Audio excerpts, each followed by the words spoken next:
Dans cette vidéo, je vais vous présenter le phénomène qui pourrit littéralement la vie de tous les traders court terme, et moi y compris.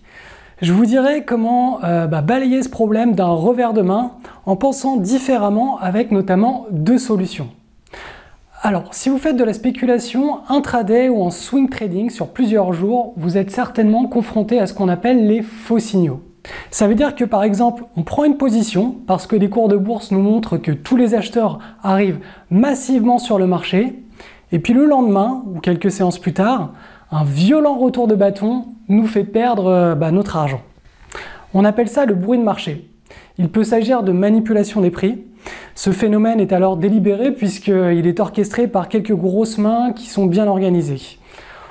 Ça peut aussi provenir des algorithmes de trading qui sont à l'origine de 80% des volumes journaliers de transactions sur les bourses européennes et américaines.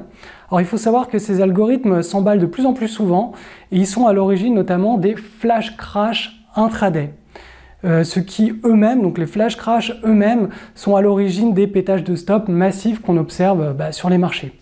Alors le bruit de marché peut aussi provenir d'un épiphénomène, comme par exemple un journal financier qui supprime ou qui ajoute un titre en portefeuille, et donc d'un coup tous les lecteurs suivent la recommandation et achètent ou vendent le titre, ce qui occasionne donc un gap baissier ou haussier sur l'action.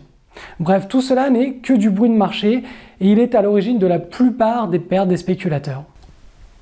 Donc c'est une véritable plaie pour les traders court terme puisqu'ils passent 80% de leur temps et de leur énergie à essayer de différencier un vrai bon signal de trading d'un bruit de marché.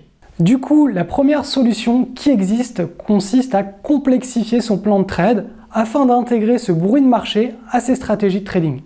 L'idée est donc d'apprendre à reconnaître ce bruit et d'agir différemment quand il est présent, voire de carrément l'anticiper. Ça réclame pas mal de pratique.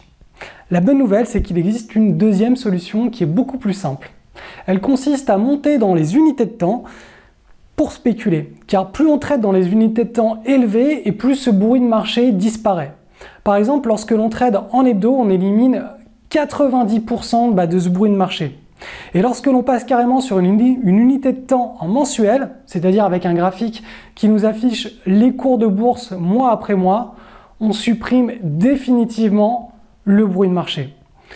Et là, on peut vraiment spéculer avec un plan de trade ultra simple et efficace.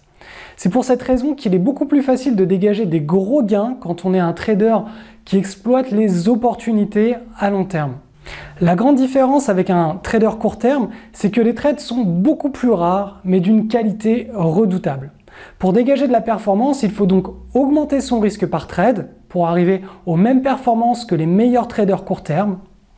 Sauf que, je le rappelle, pour un même niveau de performance, un trader long terme va travailler environ 30 minutes par mois, alors qu'un day trader va travailler, lui, 6 heures minimum par jour. Donc je vous laisse en tirer vos propres conclusions, mais moi je suis pas un grand fan du travailler plus pour pas grand chose. Donc je vous ai préparé une deuxième vidéo dans laquelle je vous présente les 3 clés qui permettent de capitaliser sur les meilleures tendances long terme pour obtenir des très hauts rendements, c'est-à-dire des rendements supérieurs à 40% par an. Ne la loupez pas, elle est vraiment essentielle.